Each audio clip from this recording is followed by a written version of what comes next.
As diplomatic channel winds down, the state of democracy in Africa is one of the most controversial and difficult questions facing the continent today. Ms. Johanna LeBlanc is a socially conscious foreign affairs and national security professional from the United States. She believes to understand the issues affecting democracy and Africa, we have to go back to the Berlin Conference of 1885. When we think about democracy, we have to understand that democracy looks different depending on where you are. The democracy that works in the U.S. or works in Haiti or works in, let's say, Ghana may not necessarily work in Nigeria because it's a different set of people, it's a different culture, there are different roots, there are different issues, right? But in order for us to truly get to the bottom of some of the issues impacting the continent, and then obviously, again, in the context of this, Nigeria, we have to look at the circumstances under which some of our leaders are operating under.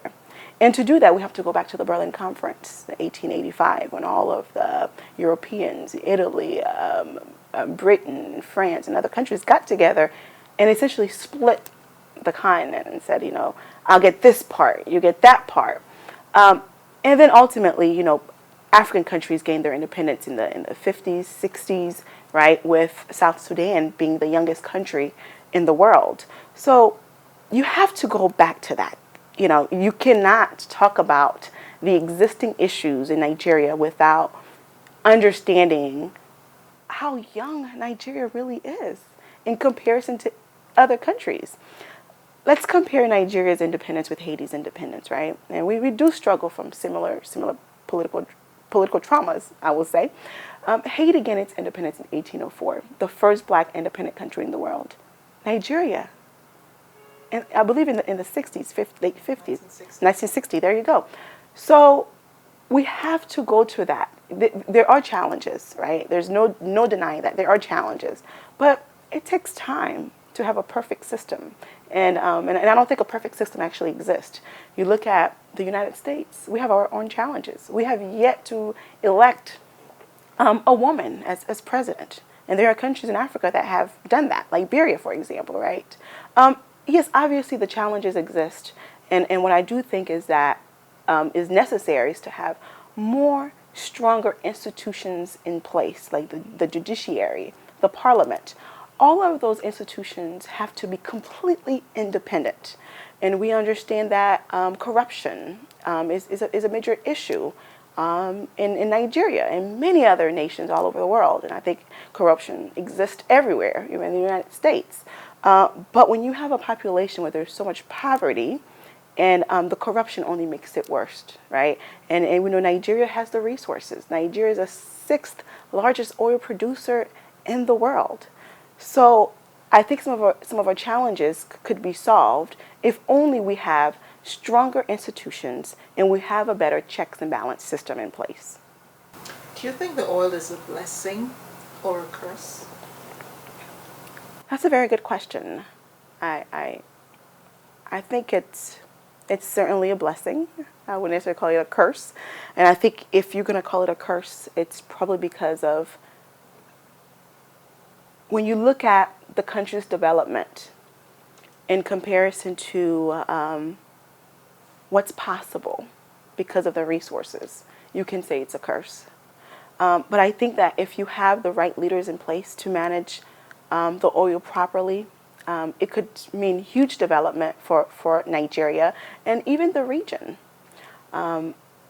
For example, like you look at places like Qatar. They use their oil resources for the development of their youth.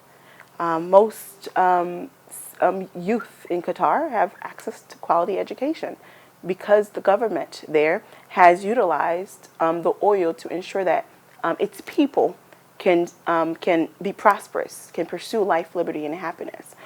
But when you look at the poverty that exists here in comparison to the resources that exist, it's a shame.